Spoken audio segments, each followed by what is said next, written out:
এবার বিজেপি সরকারের বিরুদ্ধে বিক্ষোভে নেমেছে বিহারের জেন জেড অর্থাৎ তরুণ প্রজন্মের ছাত্র সমাজ ও সাধারণ জনগণ। প্রচণ্ড বৃষ্টি উপেক্ষা করেই তারা বিজেপি সরকারের বিরুদ্ধে বিক্ষোভে নেমেছে।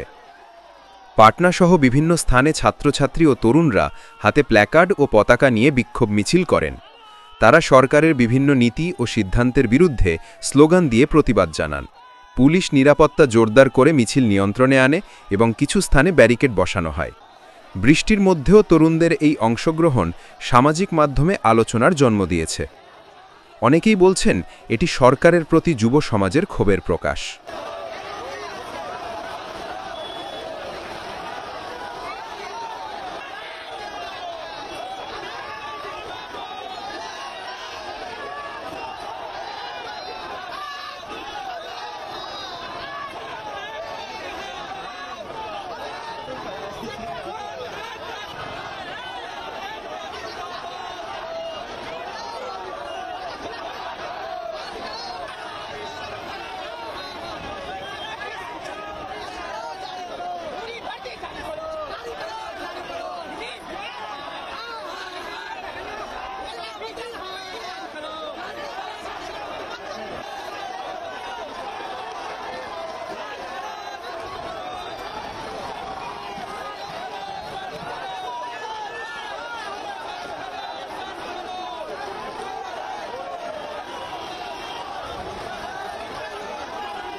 এমন সব আপডেটের জন্য বিটিভিকে লাইক এবং ফলো করুন এবং আপনার মূল্যবান মতামত প্রদান করে ভিডিওটি শেয়ার করে দিন।